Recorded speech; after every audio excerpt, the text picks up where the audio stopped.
So when we think about objects, we think about things, we think about their bounding outlines. But that doesn't help us make a good painting, okay? And you'll see as we go through this, and if you're painting along, hopefully you'll try it as well. I'm going to paint right across some of these edges, and they're going to disappear almost entirely. Some edges show and some don't. The point is, what we need is light and shadow. We don't need these outlines, we need light and shadow. So the most interesting shadows I want to be putting in first are the shadows that are cast by the objects, and I'll put those in as a line as well. So the lemon is casting a shadow that comes right the way around here. The reason I've started it like this is because I'm guessing that for a lot of you, if you're painting along and you've roughed this out first, you've probably done what I've done here and done the outlines, okay? And then there's a cast shadow of this little pot. And by the way, if your pot isn't perfectly symmetrical, don't worry about it, because the actual pot in real life isn't either. So this is the cast shadow from the pot, and it goes up off the edge there, and it's back here as well. Probably about there, that's the back edge. Now there is obviously an edge here. Would be probably, let's see, I might try some screen share stuff today as well, actually, while we're going on.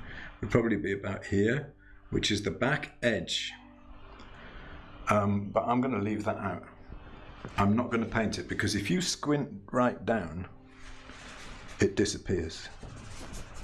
And I'm interested in creating atmosphere and depth and light here, not describing each item as if I was taking an inventory of what's in the picture that I can see there, okay?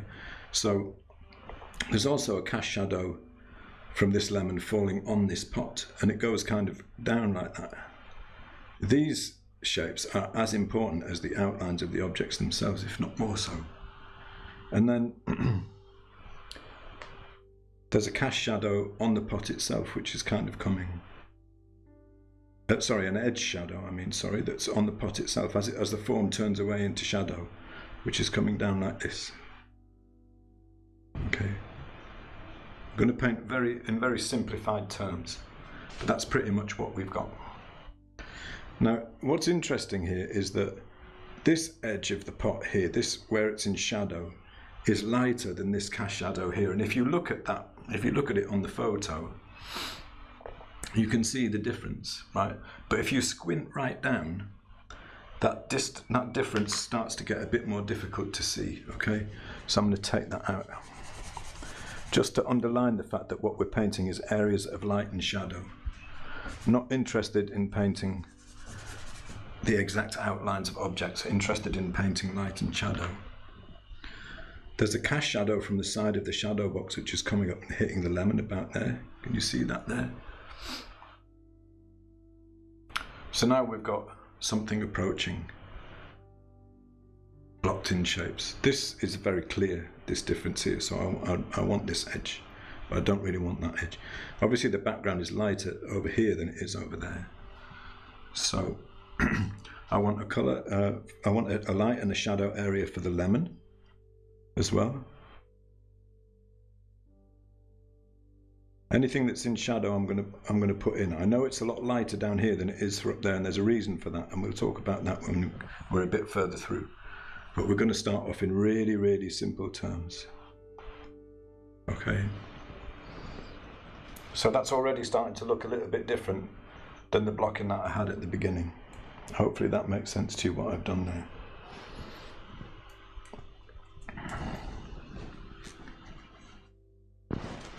Hello, Joanna. Nice to see you. Hello, Alison. If anybody wants to set a name in the chat, you can do so just by popping in the 3 bars at the bottom right of the chat window, and there's an option there to set your name. It makes it a lot easier for me, because if you ask me a question, it means that I can make sure that I'm addressing the right person when I answer. Feel free to ask questions as we go along, okay?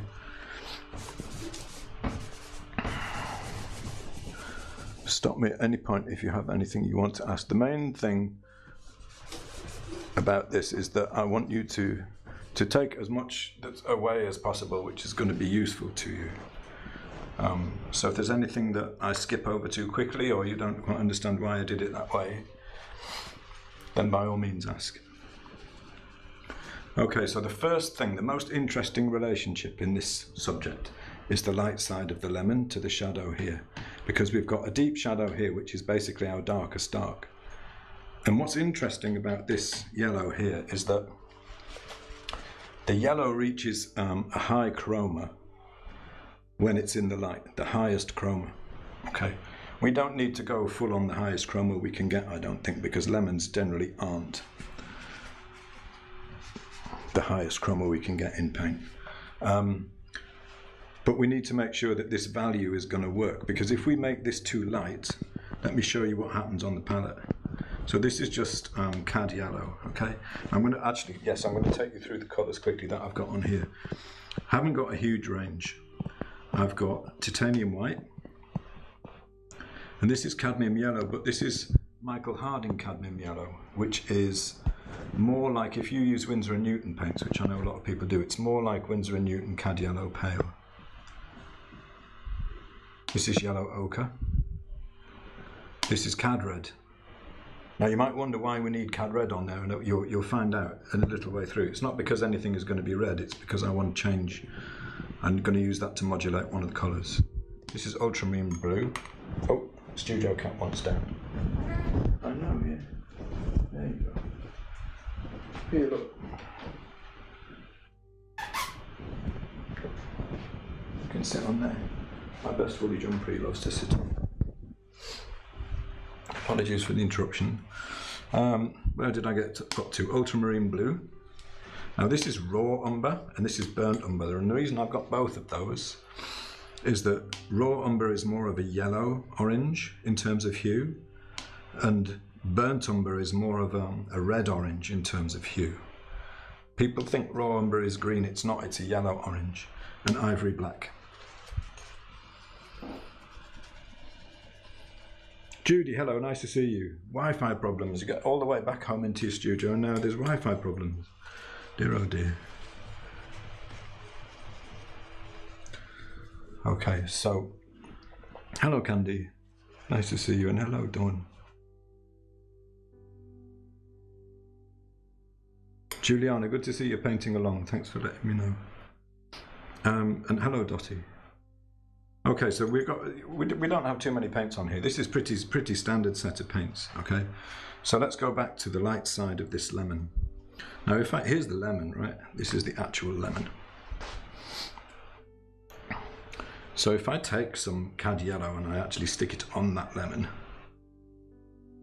it's a slightly different colour. For one thing, the chroma is a little bit on the high side, and it's actually a little bit too orange. It's a bit too much of an orange yellow. It's not, it's fairly close. You see that? It's slightly lighter, it's a little bit too orange. But where this, if I put some on the back of the palette knife, hopefully you'll be able to see this clear enough. Actually, let me make the, I'll make the palette full size so you can see this better.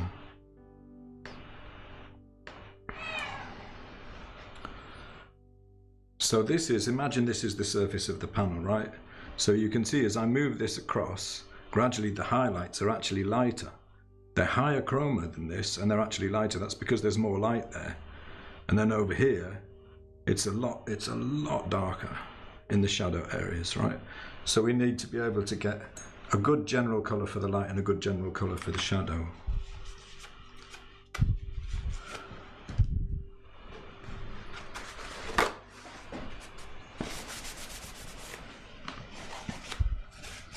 So for the light area, let me switch this back down so you can see both at the same time. For the light area of the lemon here, I'm just going to bring this up a little bit in value, which is going to drop the chroma a little bit, which is fine, because I don't need the full chroma anyway, but I do want it very light. And the reason I want it slightly lighter is because this area is, generally speaking, is facing towards the light. So if you're painting along, cad yellow with a very small amount of titanium white.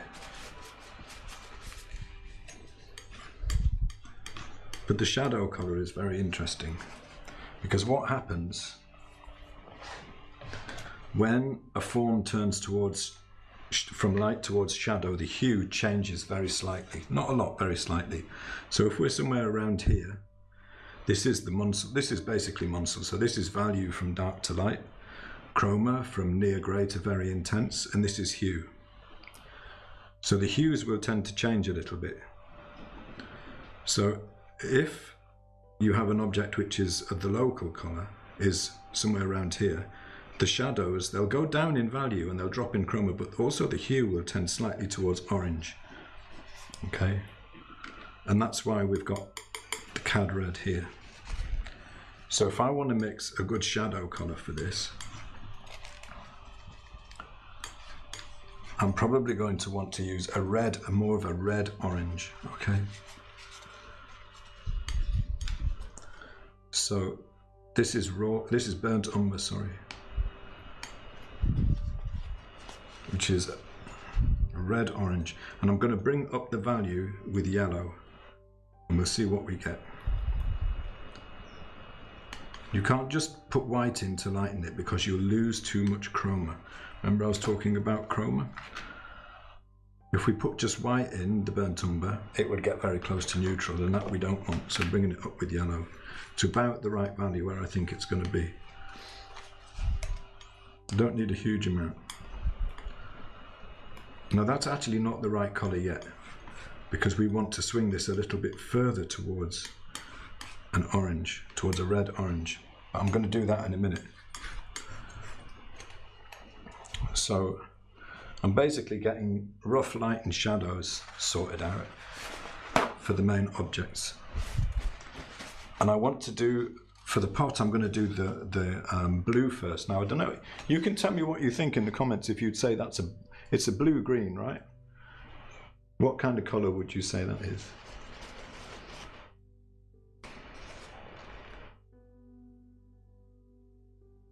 Oh yeah, the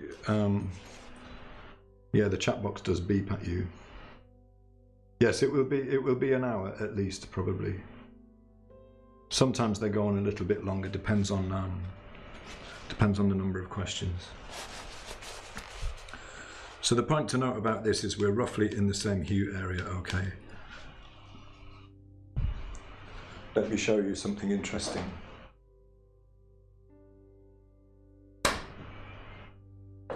So this here is a page from the Munsell book.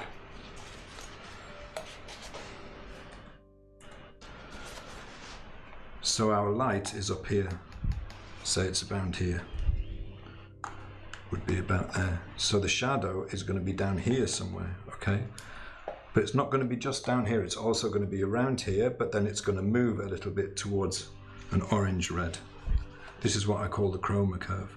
The chroma drops off as you go into the shadow, but also the hue shifts. So at the moment, we're in about the right area, hue-wise. So I'm going to want to shift that a little bit towards red, and we'll do that in a little while.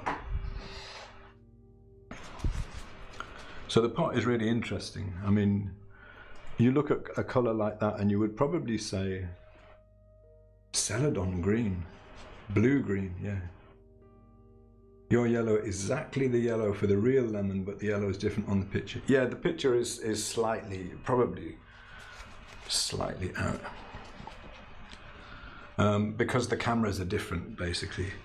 And they're not perfectly balanced. I've got obviously different cameras on the easel and on the panel than I had. Yes, the video will be available later. Yeah, I'll send out a link tomorrow. It's actually a green, the top of that pot. Let me show you something interesting. Hopefully this will work. Let's see if this will work out. I'm gonna try and do a screen share now. So I'm hoping you can still hear me okay. So this is Photoshop, right? And I've got the image open in Photoshop here. If I take up this little tool here, if I can find it, which is an eyedropper which you can pick up colours with, and you can see they appear up here. It's a handy thing, but you've got to be a bit careful with it, because bear in mind that this is a photo we're looking at and it will affect the colours somewhat, you know. But if you click on that, it's actually green.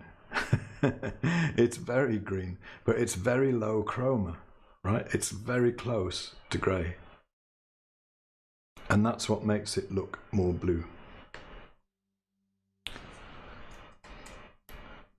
So if we want to mix that colour that we want for the light, I would start off by mixing a green. And for the green, I'm going to take some ivory black. This is why ivory black is here. I'm not going to paint with ivory black lights on its own anyway, but I will use it to affect the mixes. And bring in some yellow, cad yellow. And this makes a very kind of a yellow green. Now in terms of the value, I'm going to key everything from the light side of the lemon. Okay, so the light side of the pot wants to be higher value, slightly lower value than the light side of the lemon. Let's get rid of some of that because we've got too much. So I've got my green. That's still too dark, you know, that's about the middle of the value range. So I want to bring it up. I don't mind losing a little bit of chroma, we'll see what happens. So I'm going to bring it up a bit further with white. So it's low chroma, yellow green. In the light, but it's lower value than the lemon.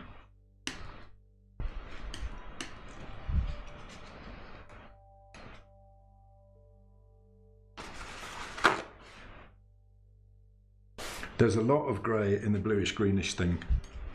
There is a lot of grey. So there's a low chroma greenish yellow. Okay. So I want to pull it more towards blue. So this is ultramarine. I'm going to bring it up to the same value. I may need to change the value of these colours a little bit as we go. I'm going to bring it up to roughly the same value as I've got here. You can do this in a much more exact way using Munster, but I know that not everybody uses it, so I want to show you this way of doing it for now. This one needs to be a bit lighter.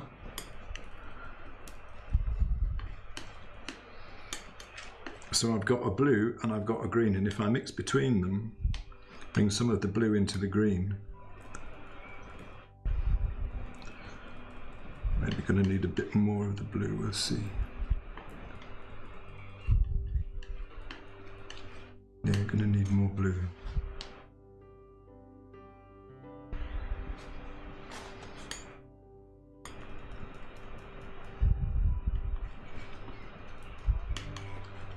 I think I might have been better off bringing that all the way up with yellow. You basically got, I've got two choices for bringing up the value of the green. I can use white or I can use yellow, and yellow will keep the chroma more.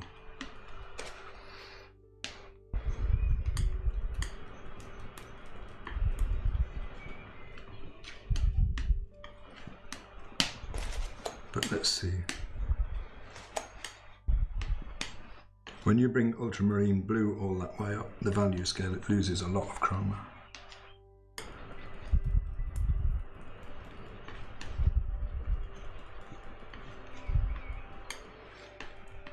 So we've got a fairly low chroma, blue-green. I think I might have gone a bit too blue there. Bring a bit more green back in. You can hopefully, the colours are good enough on the camera that you can kind of judge this by eye. That's going to be our starting point. I'll keep these aside.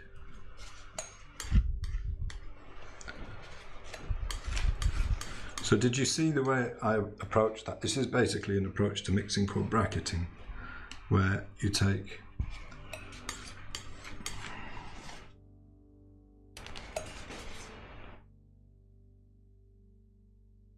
oh, is the background music a bit loud? Let me have a look. Oh, I shouldn't be interfering, it's fairly low. I'll turn it down a little bit though. The problem is possibly partly that the mic is close to the laptop and the laptop fans are running, so there will be a little bit of interference from that. So do let me know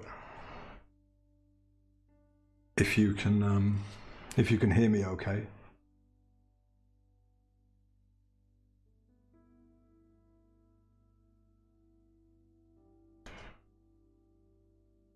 So for the shadow side of that bit of the pot, it's going to go more green. It's going to go from the blue. So in terms of hue, I keep saying blue, but it's actually a greenish colour. It's about round here. So it's going to tend more round this way as it goes down into the shadow. It's going to drop a lot in chroma too. So I'm going to do the same thing. I'm going to start with ivory black and bring in some yellow.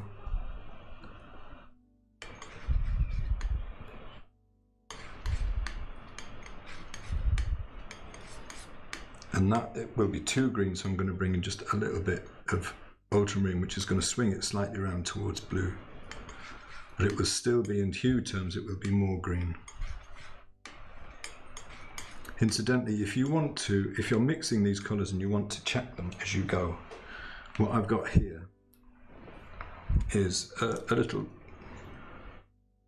kind of acetate strip, and you can take a colour with your palette knife, smear it onto the strip. I mean, you can use a bit of card, or you can even use your palette knife and cover it opaquely like that.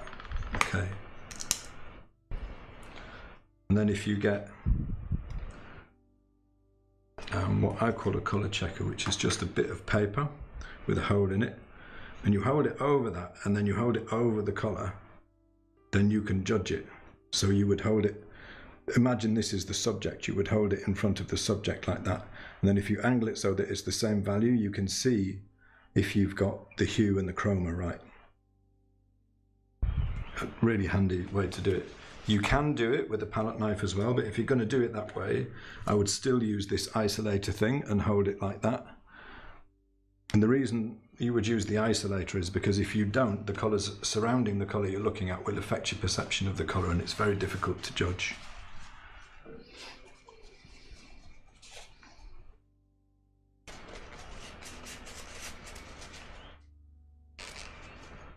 Yeah, it's interesting, Jim, isn't it? When you drop the chroma down, you start to perceive it as more blue, but it really isn't. Okay. So I've got a rough light and shadow for what really are the main areas of the painting now. The pot obviously has two colours on it, two local colours, but we'll sort that out in a minute. The main thing I'm after now, really, is to get the background blocked in so I can see how everything is going to work. So before I do anything else, I'm going to put in a bit of the lemon, the light side of the lemon, because I want to judge, I want to key the values against this, and the reason I'm starting with that is because I want very high chroma there.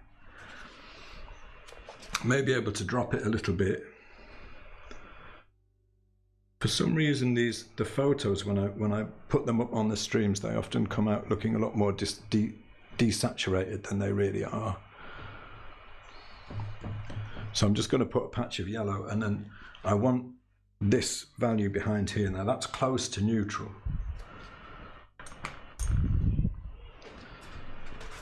But it does have some chroma in it, and the colours I often use for the shadows, if I want a low chroma neutral, is I'll use black and raw umber, more raw umber than black, because I want a bit of chroma in there. And that will make it right, that's right down the bottom of the value scale, really, really dark. I don't think I want to go quite that dark, because I want to save a little bit of room at the bottom of the value scale, and I'll show you a little bit later what I want it for. So I'm going to add just a small amount of titanium white, just to bring the value up a little bit. So what you end up with is a very low chroma, slightly yellow, brown, okay. And that should work well for the background colour, so I'm going to block some of that in. You can use anything you like for this, but I'm going to use a big flat hog. And immediately once we do this, we're setting up value relationships, and that's the key here. We need these values to work because we need to keep the chroma on the light side of the lemon. What happens an awful lot, I think, is that people will start painting objects, or perhaps start with the background, without considering the fact that we need to paint this value here lower than we see it. Because if we try and get the value as high as it appears to us, the problem with that is that we're going to lose the chroma and the lemon won't work. Which is why I've started with that patch there. That's kind of our anchor, if you like.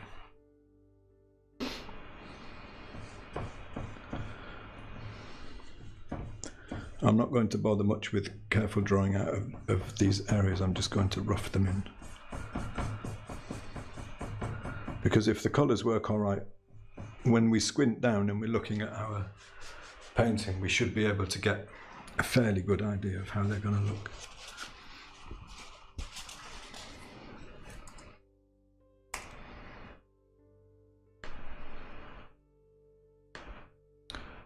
Now the next thing I want to do is, you can see how it's going slightly lighter over here. It's still very, very dark. It's quite often people will try kind of overstate these differences. Let me show you a quick screen share again. So here I've got this little eyedropper tool, and you can see where the value is on that side. It's not quite at the bottom of the full range. Our range of paint, of course, is more limited than the range of a computer screen. And over here, it's a bit lighter, but not much. It's still well down.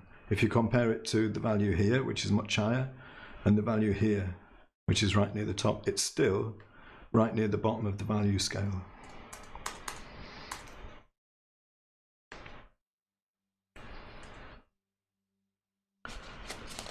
So I'm gonna, and that's very low chroma, so I'm just gonna add some titanium white with some of this. And mix next to it, so I can see that it's not going to go much lighter than it is there. It's still going to be way down on the value scale. Hopefully you can see the palette. Let me know if you can see the palette clearly enough. I could conceivably make it a little bit bigger, but I would need to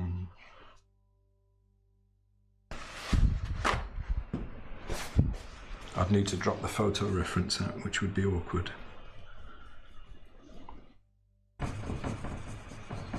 Bit more white.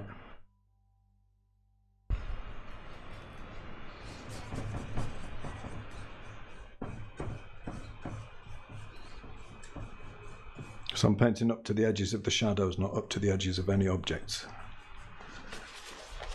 You know, the way that I'd roughed out the shadows.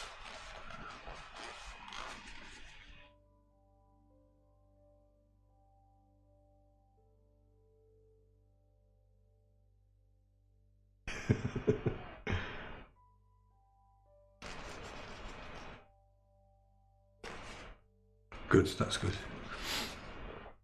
Okay. So that's kind of given us like the main balance of this painting is the background. I may drop this value a little bit because it's slightly translucent, but we'll see. I seem to have a little bit of glare on the panel actually. I wonder if I move this light a bit. Might be better. Maybe a little, I think that's a bit better. Yeah, I think it looks better now. May raise this value a little bit, drop this value a little bit, we'll see, because it's slightly translucent. But this is the main relationship that we need to get right in this painting, is between this light and that, and everything else needs to key off this because of the problem of the chroma. If I mix loads of white with this and make it really, really light, then I'll have no chroma.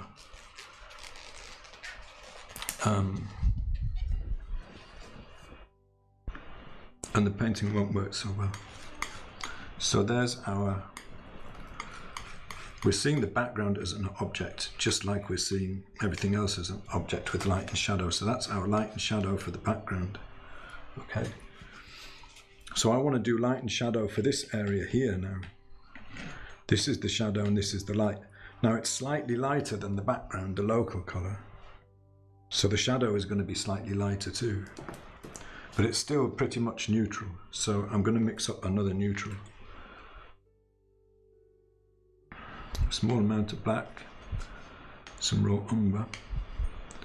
These are just off neutrals. They have slightly more chroma than a straight neutral. And it's almost, I want it to be almost the same, but very slightly lighter than what I used for the background. I think that's going to be not enough chroma.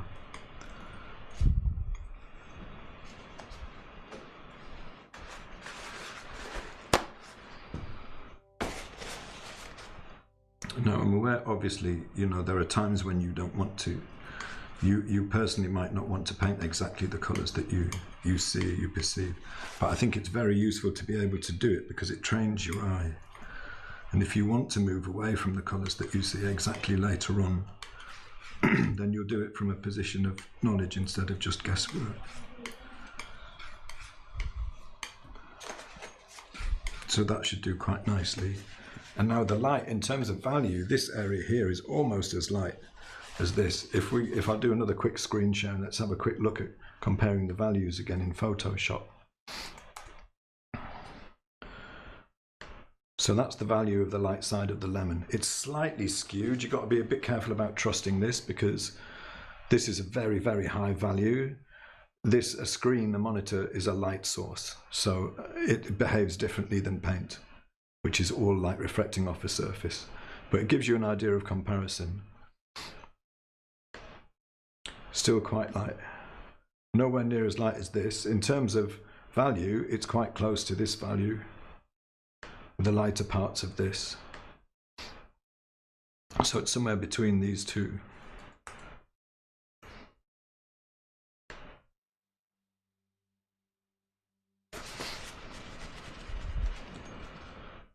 And it's very close to neutral, so I'll use the same colour as titanium white.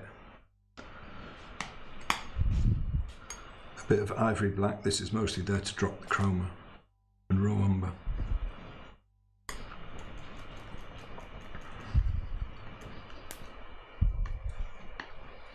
So I'm painting mostly relationally at the moment. You can do this stuff with exact matching if you're working from life. You can't do it really from a photo, or at least it's much more difficult to do it from a photo, especially if you're working from a monitor. If you print the photo out, you can do it, and that brings the value range down much closer to the value range of paint. So I want it slightly darker than this colour here, which it is, and I want it slightly lighter than that colour there, which it's not yet.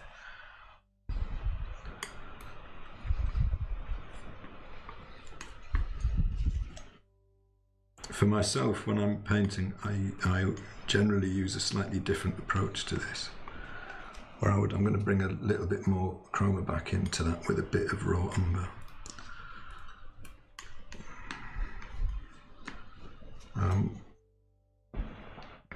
I use the Monceau chips to organise the values in the painting.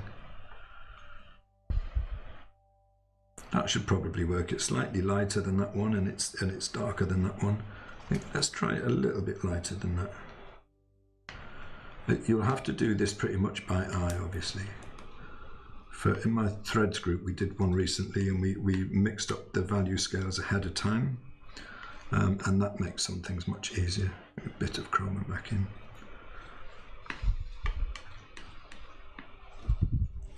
So I just need to make sure that this is a lower value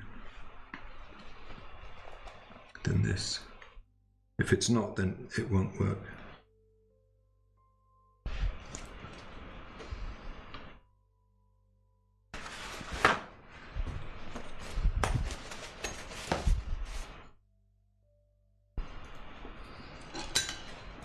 Get another big fat brush. Now I've actually put an oil couch, a linseed oil couch on this before I started painting. It's not necessary that you do that, but it does mean the paint goes on a lot quicker and a lot easier if you do.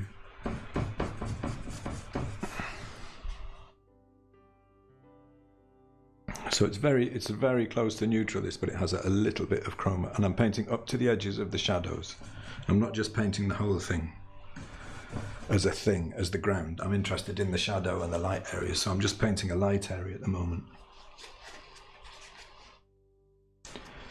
Is the flat surface slightly red-orange, or is it grey but with a slightly red-orange light? It's slightly, very slightly red-orange. The photo was taken in daylight on a slightly overcast day, so it should be very close to neutral. I think that's a little bit light, so I'm going to bring it down a little bit.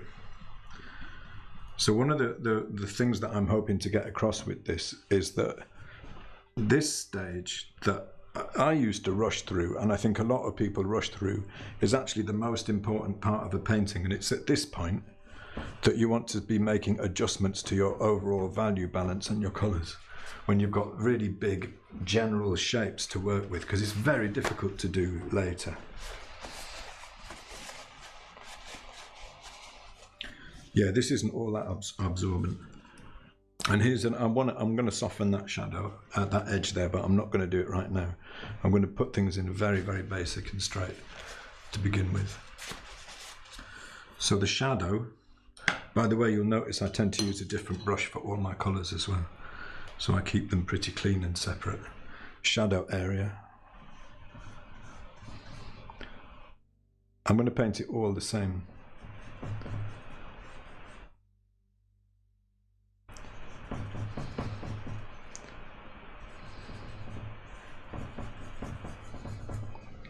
It's just a shadow shape.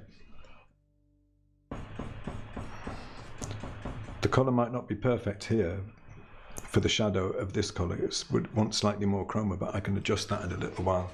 What I mostly want is just the shadow shape.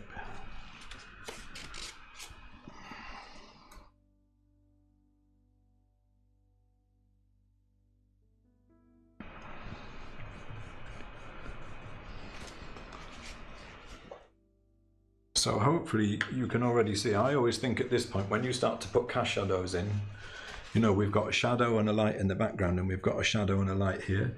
If you squint right down, you're starting to get an impression of light. Okay.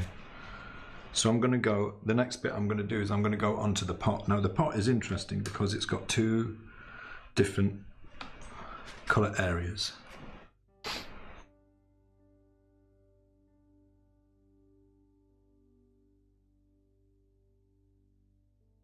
That's a bit high. The blue at the top, and at the bottom it's close to neutral again, it's very close to grey, but it has very slightly more chroma. It's a very, very low chroma orange basically. And this is worth noting, this difference as we go into the shadow as well, because the shadow colour here and the shadow colour here are going to be different. You can't use the same shadow colour for each one. I know this needs to be lighter, and I'm going to address that in a bit. So let's start with the blue at the top, okay? We've already got some colours mixed here. They're not, if you want to paint with a really, really exact colour, these aren't extremely exact. But if you don't use a kind of like a Munsell really close matching approach, then this will show you a good way, and hopefully show you some the beginnings of the bracketing approach. So this wants to be, in broad general terms, lower value than this, but not massively. And I'm just going to paint the whole of the light shape. I'm bringing in a little bit of oil here and there to make this paint flow a little bit easier. I know there's a lot more detail, and I know you're probably not used to painting in such broad general shapes, because you know you want to see if the painting is going to work. You want to get some stuff on there and see if it's going to work. But this approach will help you see anything that's wrong right near the start. And on the top, the little spout is light on the other side, obviously.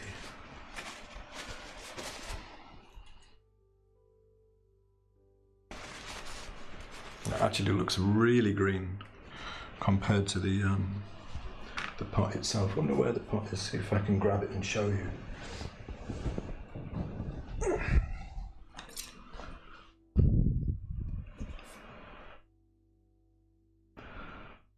It is slightly more green than the photo is. So I did my best to colour correct the photo. I don't know if your photo probably looks closer than the one on the screen.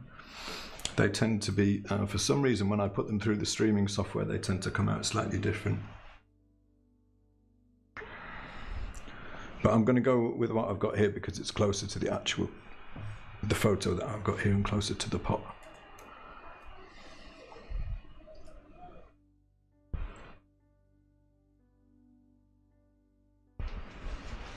But if I did want to make that more blue, just to show you, because I've kept this back. Remember I had these two colours and I mixed from one to the other. If you've still got those colours, then you can easily swing the hue the other way if you want to. I guess I'll paint closer, try and paint it a little bit closer to what's on the screen, and then it will make more sense.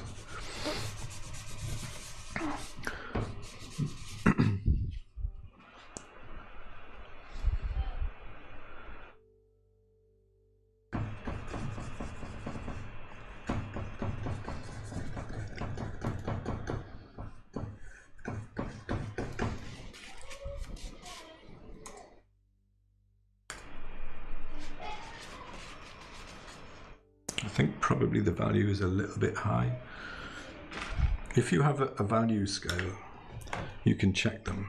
Like this is pretty much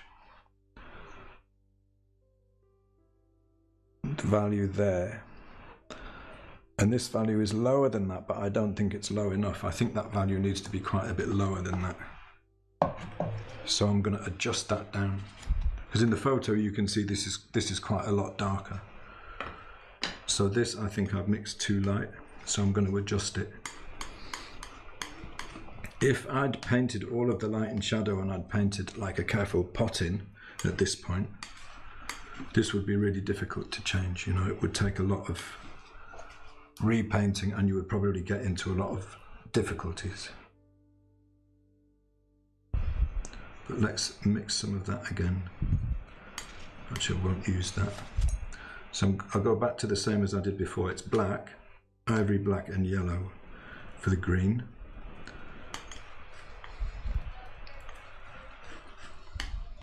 On one side, but we'll make it darker this time than the one I did last time. I think it needs to be quite a way down in value from the lemon, the light side of the pot.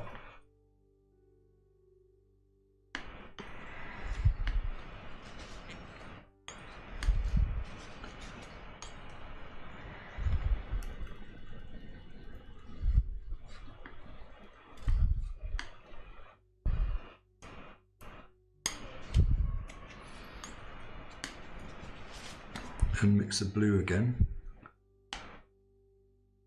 with white up to the same value.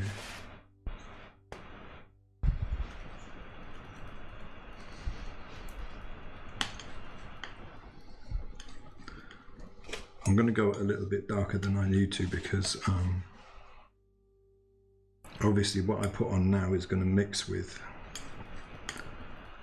what's already on the panel and then mix between them.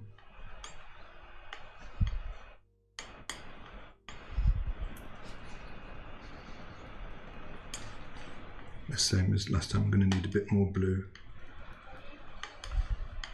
I think.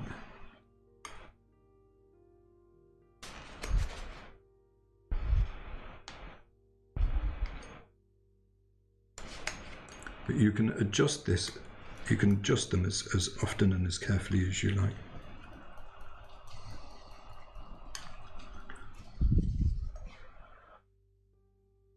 But always make sure if you're mixing a colour like this, is you need to make sure that they're the same value.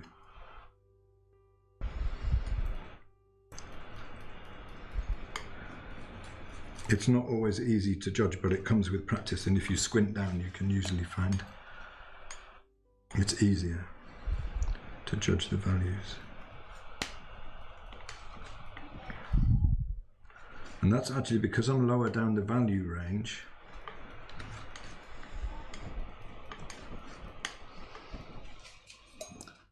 That's actually going to be, I'm going to need even more blue. It's going to be higher chroma as well. So I might want to drop the chroma a bit.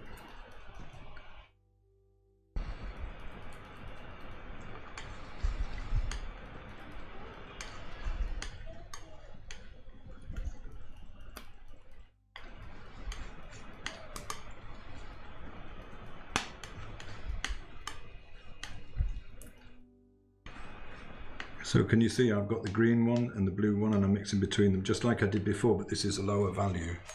So that's the lighter value that I mixed before. This is a lower value one. The chroma's probably not too bad. Let's see how it works when it goes down. I'm going to wipe some of this off because it's too light.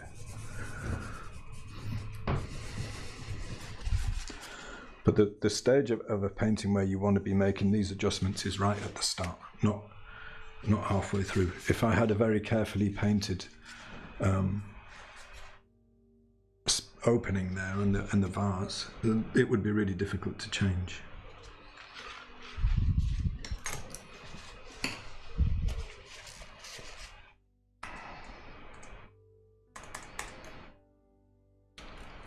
Oh, Jim says, oh no, I've answered that question. How do you attach the panel to the board? It's just blue tack, funnily enough. Really simple, just blue tack.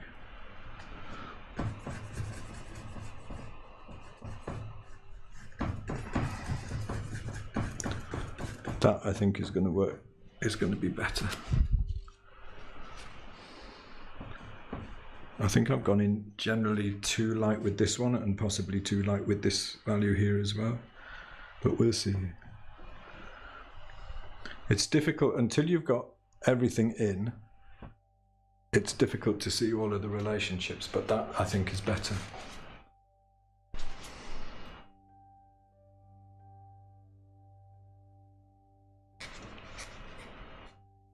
So the shadow side is probably going to be, I'm going to need to bring this value down a little bit because it's actually, and I'm going to shift it more blue. So I'm going to bring some black and some blue into that. And it's actually right down in a similar value range as the shadow side of the background here, which is like around this range here. So let's, if you squint down, you can see that shadow is like almost as dark as what we've got around here. So let's bring that right down.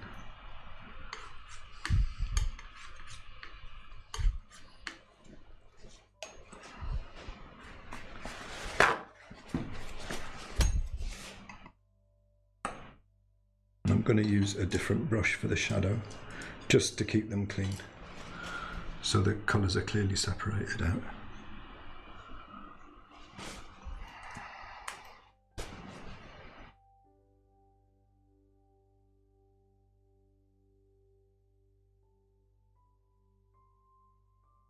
So we need to make sure that we've got a clear difference in value between this and this, which we have, but this still needs to be obviously much lower value than anything over here.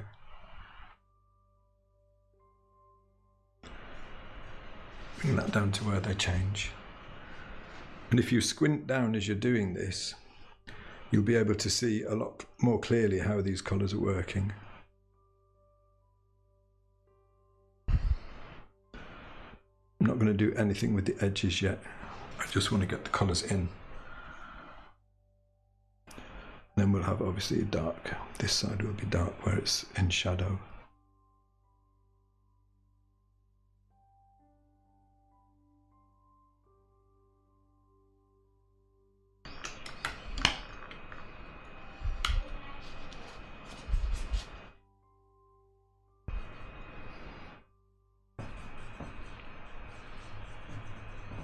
Heating that up a bit, it's gone a bit wild. This is starting to work a little bit better, I think, from a point of view of light and shadow. If you squint right down, the values are starting to make more sense. And over as this goes into the shadow side, the hue goes slightly more green.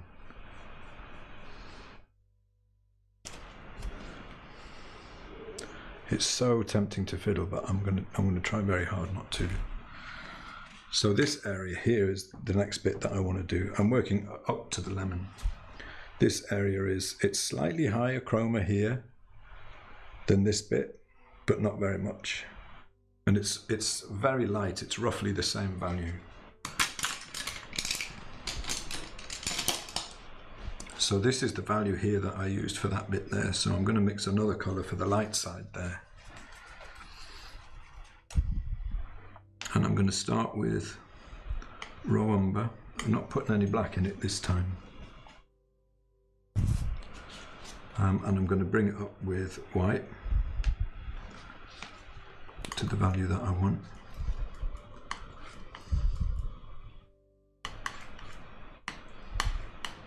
Actually, you know what? I'm going to shift all of this over because then it makes it a little bit clearer.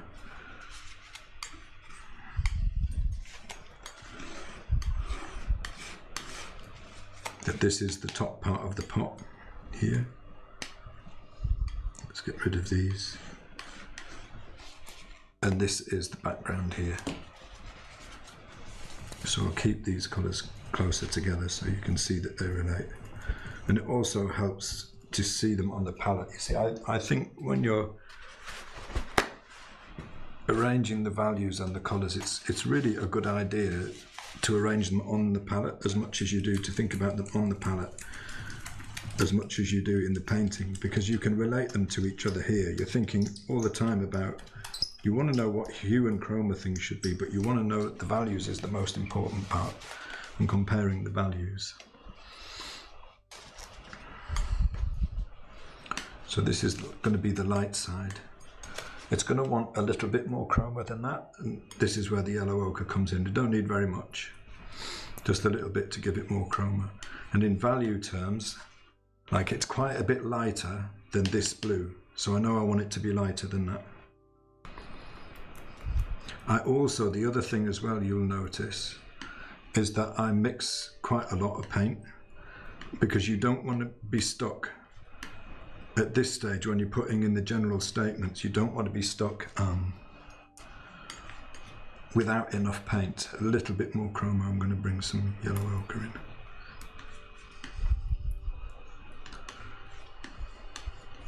You don't want to run out and have to mix some more when you're at the stage of putting a block in. So this has a little bit more chroma than this. It's not quite as light, but it's close, and it is lighter than this. So in value relationship terms, that should be somewhere near what we want. Let's put some in and see. Get another brush. And you don't have to get another brush for every colour, but I do because I want to keep them clean. That's actually about the same value as this, and I want it to be lighter, so it wants more white. I think that's probably because, let's just try, because that's not really opaquely painted, and because it mixed with what I had on there before, so I'm going to bring that down a little bit. It's all just little adjustments.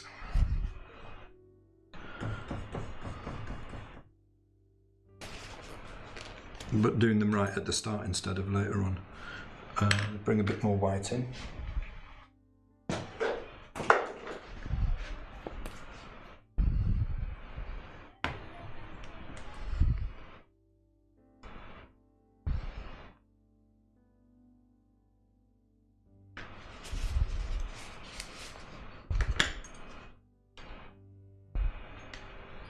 I'd say one of the main things that I noticed that I find myself saying a lot to people is to use more paint as well. I'm scrubbing it in fairly thinly at the moment because I'm just doing a blocking and trying the colours out and seeing if they work. But when we get onto the edge handling, which I'm only going to do a little bit of, I'm not going to take this study very far. It's much easier if you've got more paint on there.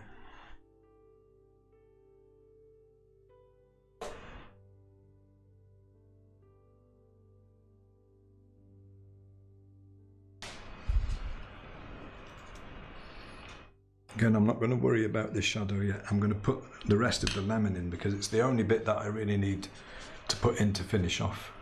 But we're starting to get, if you squint right down, we're starting to get something of an appearance of light and shadow now.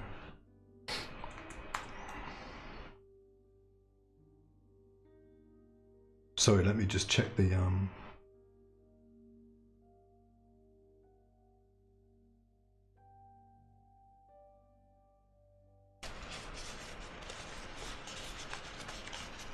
let me just check the comments.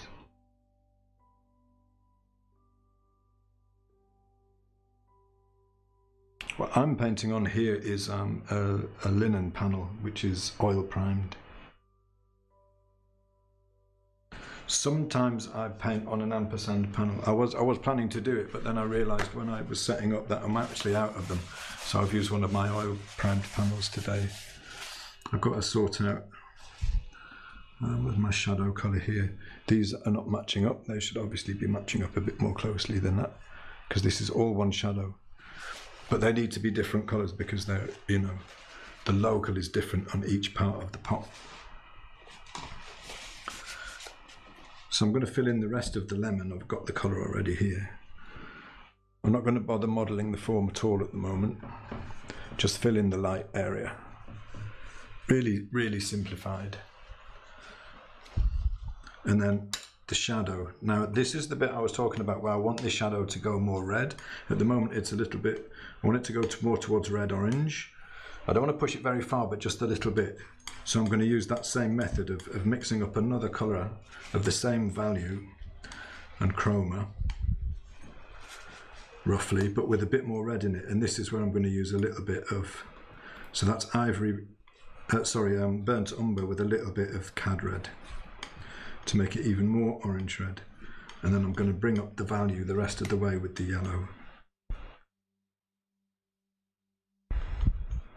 For some of you who are used to me painting very exactly with Munsell will be probably shocked and appalled at some of the mixing that I'm doing here. You're a bit shocked and appalled, Judy, right? That I'm doing this in this way so generally, but I just want to show you some basic ideas about the way that shadow colours change. So it's about getting the value balance in the picture right, and about the way the hues change just a little bit as you move from light to shadow.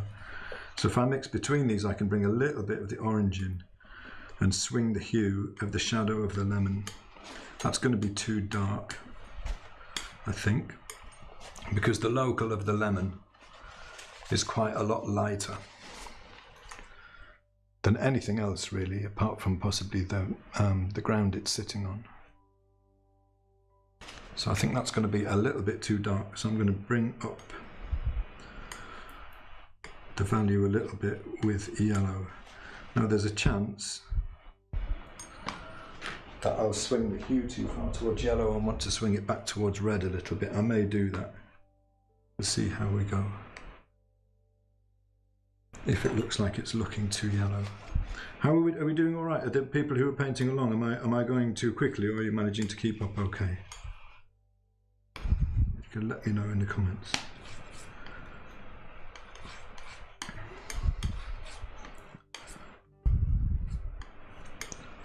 Yeah, I'm going to want to send that a little bit more red, so I'm going to do the same thing again, a little bit of red, some burnt umber.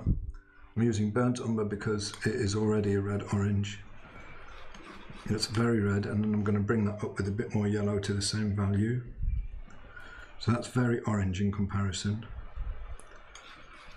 And then bring a bit of one into the other, just to move it a little bit towards orange.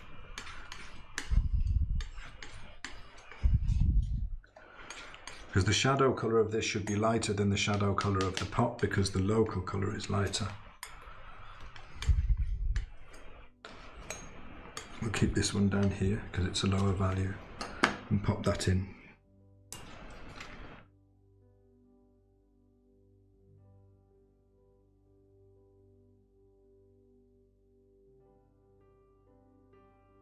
Oh, lots of comments. I'm not keeping up with them, sorry.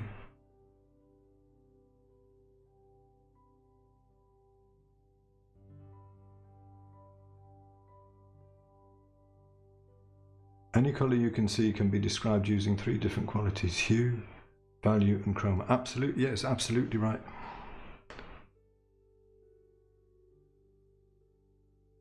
Yes, very good description. That's what hue, value and chroma are. Just to show you them again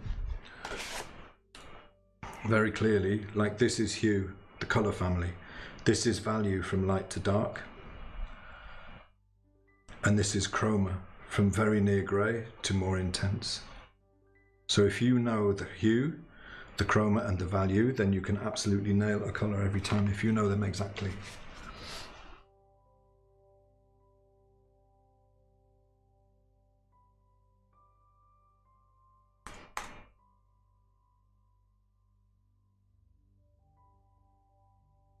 So this wants to be like slightly lighter than this shadow here. I think possibly this one might need to come down a bit, but it wants a little bit of modulating anyway. And I'm going to paint all the shadow area with this. I can change it a little bit, but I want to make sure the general colours are right and that they're going to work. That's probably about right. Maybe a little bit, could be a little bit dark. I'll try bringing it up. Adjust it up a little bit. I know this bit is too dark because we've got reflected light here, but I'm mostly thinking about this colour here. I think that's probably about right.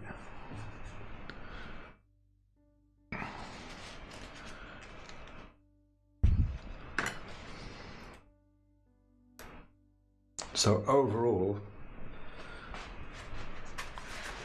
this is close to done for, you know, the very early stages of a very simple blocking.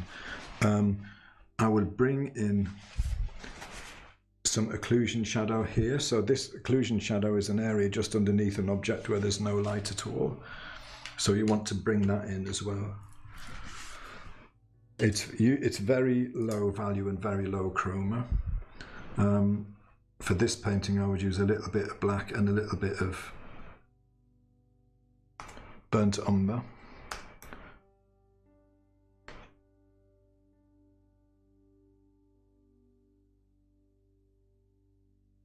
Yes, thank you. That's right, the palette. That's the right palette.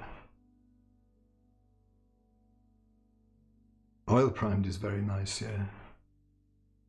The mixing palette, actually this is some kind of acetate. It's comes from prolificpainter.com, and it's a plein air setup used to be attached to a camera tripod. And it's just handy, so I tend to use it just for painting all the time now.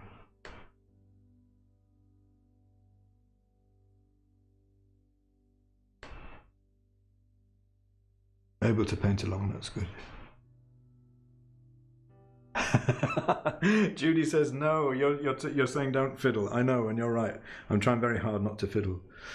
But under here, in this shadow, there's going to be a very dark area just around here, which is the occlusion shadow. And I think these are really important to get in fairly early on. And it will also, there'll be one around the bottom of the vase, which will show where the vase goes as well.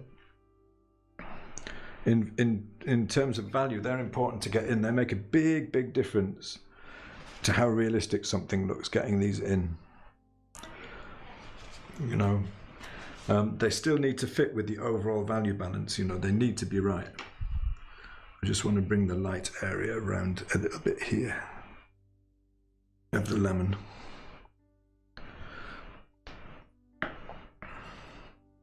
And then at this point you can stand back and think about whether you're happy with your value balance. I'm just going to do a little bit of modelling on the top there, because it comes round into the light there and back, just to make that a little bit, make the shapes right. If the values are working, then it's worth spending some time getting the shapes right. This is like a real sort of, it's an alla prima sort of a way of getting things in. I would say overall, I think this value needs to come down. I think maybe this does as well. I'm going to try bringing that value back there down a little bit too.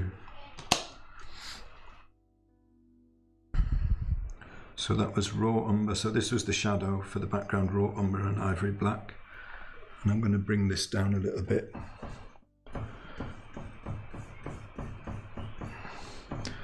And in a second, I'm going to do a little bit of messing with the edges, and that tends to take it to the next kind of level very quickly without really modeling anything, just doing edges.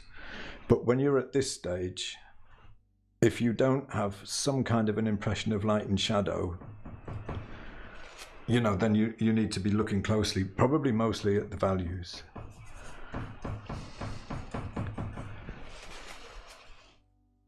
And I'm going to do the same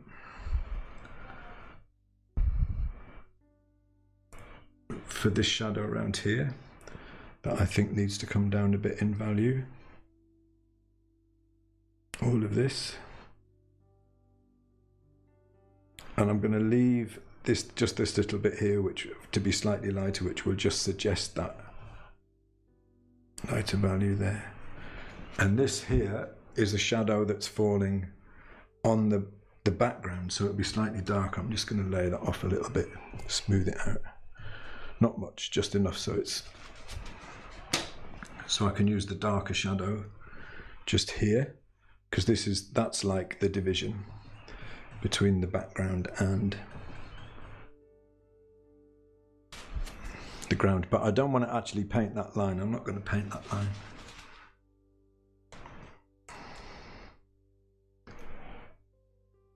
I think I'm going to bring the exposure of that camera down, because now I've got all the colours on. I think it's a bit high, the camera on the panel.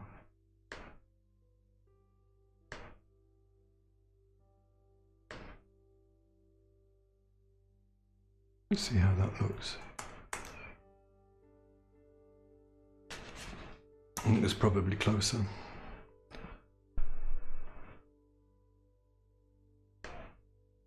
Yeah, it's difficult not to fiddle. It does take quite a bit of it takes a certain amount of discipline not to mess with the details, just to think in just the big shapes.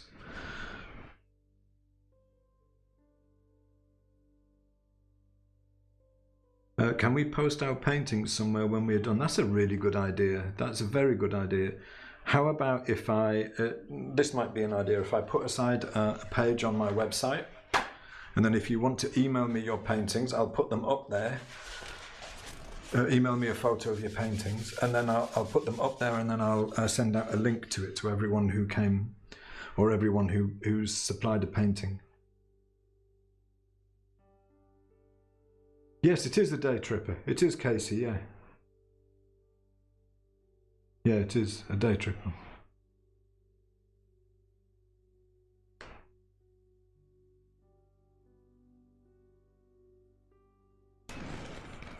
Yes, it is very close to the local colour as well, yeah. So people don't often paint like this, I know.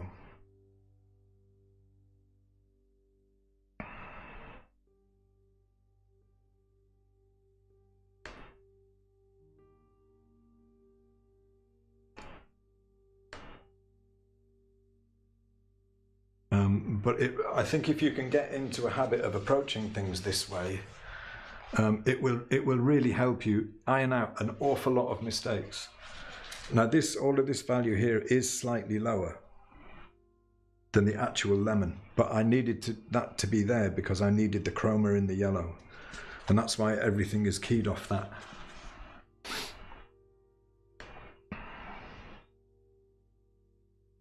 Three steps behind. Okay, yeah. It's always difficult because we're a little bit over an hour now anyway, and you know, I don't want to spend too long on it, but I want to get the ideas across at the same time as well. I would say possibly I can bring this value down. I think that's gone a little bit high. I'm going to bring this value down a little bit here and sort out that bit of drawing there a little bit. So I'm starting to think about the shapes a little bit more now. Now that I've got, it's at this point where you really, you know, the temptation is immediately to go in and start putting details to make it to look better. But this is the point where you really want to stand back and squint right down and look at the value balance and see how close you've come in very broad general terms. And if there's the beginnings of a feeling of light and shadow, then you're probably somewhere close.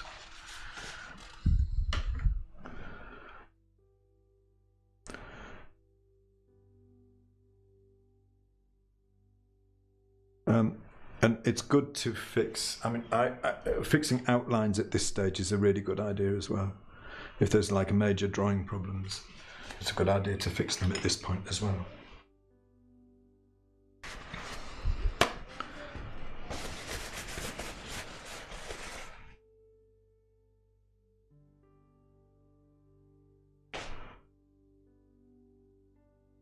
Oh, Jeannie, that looks great. It's really small on my screen, so I can't really see it, but that looks great what you've done there. So the next thing I'm going to do is we're almost at the end of this study now. I'm going to soften some of the edges, and I'm going to mostly use an old flat. This is a Winsor & Newton Set to Gold soft flat watercolour brush. May need to add a bit more paint in places in order to have enough, but this needs to be soft, this edge.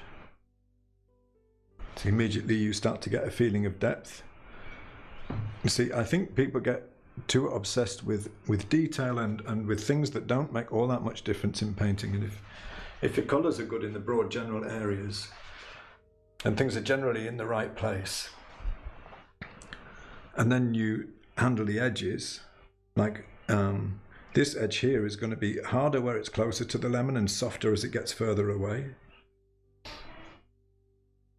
So you can hatch and then drag across to soften edges, but not as much there because I want it to be slightly harder there, and there too. Then it gets slightly harder again here because this is the cast shadow from here, but it's still a soft edge.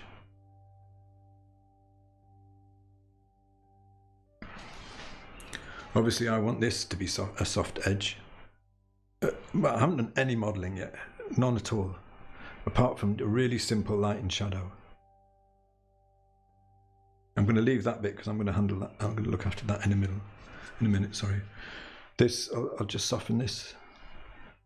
Obviously there's a lot of change across this surface here, but I'm just going to handle the edge for now. And here. So I'm just hatching across. If you're doing this and you're lifting too much paint off, it just means there wasn't enough paint on there to start with. So what's interesting here is that there's light coming down onto the ground and bouncing back up into the shadow. And the light in this case is very neutral because it's bouncing off here. So I'm just going to it is still shadow, but I'm going to bring the reflected light in just by mixing a bit of the light colour in there. And then soften it.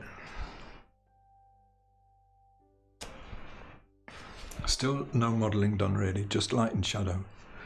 Obviously there's all the halftone, right? I haven't done any halftone.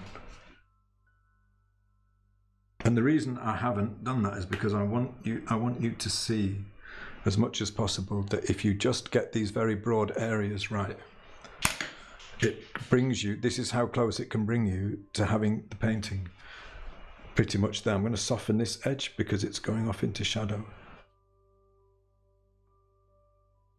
See how much difference the edges make. This is a cast shadow, so the edge is slightly harder here, but then it softens off as it goes down here. The edges are responsible for a lot. Someone was saying earlier about how that thing about, I don't know, was it on this stream or was it on another one earlier on, how value does all the work but colour gets the credit.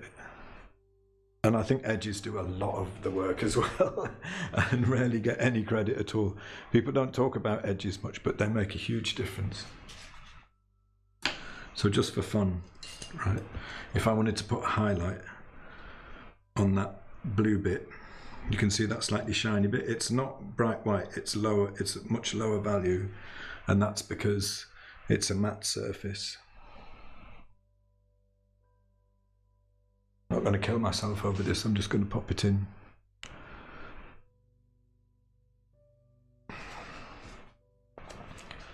And the lemon obviously is going to have a highlight too. But the lemon is shiny, so it's going to have the lightest light. I'm going to put a little bit of the yellow in, so it's not completely white.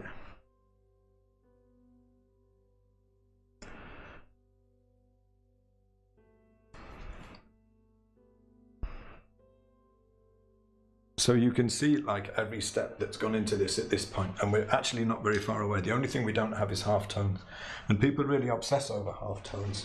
I think sometimes a little bit too much, because a lot of the time, if your values are good, I'm going to sort out a little bit of drawing here and there, but if your values are good, the colours are close, and then the edges are nicely handled, you'll be a lot of the way there. And the drawing is all right as well. This isn't brilliant drawing, but it's, you know, things are generally speaking in the right place for like a quickie blocking. And you can do stuff like this if you want to do, I mean, if you like working like in a more detailed and careful way, you can do something like this and you're not too invested in it, just to kind of get you going at the start, to make sure that you get all of these colors and the value balance and all that kind of stuff like nicely worked out. And then you can spend the time doing a more finished painting, you know. But it's worth doing a little bit of work on the edges as well, I think. Because then you can really see, you know, if it's going to come to life or not, if the thing is going to work.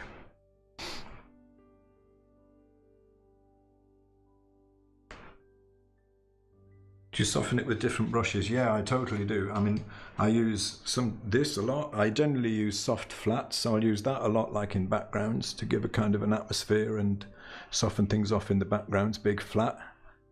I use something like this if I'm doing smaller edges.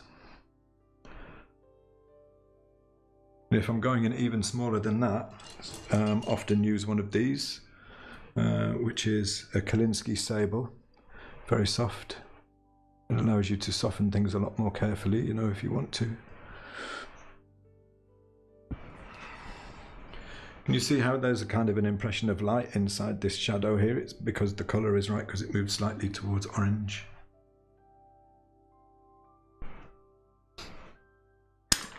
And because it's slightly lighter than the cast shadows around it. Something's bothering me about this shadow here, which should actually be going more like these should be meeting up.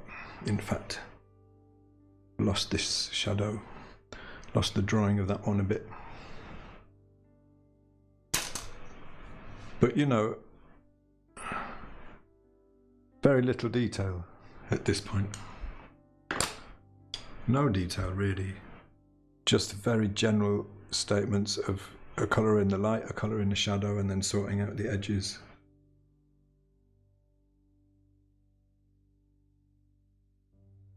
And you find really fairly quickly that you're starting to get an impression of form, you know, of form and of light and shadow. So at this point, Judy, I would allow a little bit of the painting devil to come in and start doing some fiddling, because the shapes of things are also important. I want to, like here, I'm happy to have quite a hard edge. You know, because that's the shadow that's a shape in the light, sorry, against the background, so that would help that stand out. Here I'm happy to have a hard edge, where I've got something light standing out. Edges have a huge impact on how you view form.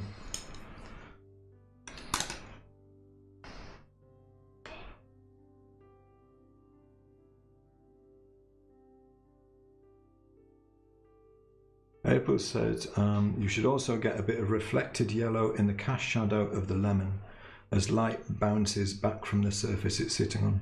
Yeah, it's not going to make a huge amount of difference though. There will be a little bit. You mean like coming down here and bouncing off there and up into there? Yeah. Yeah, for sure. But that's the kind, I would put that in the kind of finessing stage, you know, when you're beyond the basics of this, which is basically a blocking with some edge handling and sorting out of shape. But yes, you're right. Those kind of things are important to look out for if you want to make something look realistic, for sure. This edge is bothering me, a bit hard.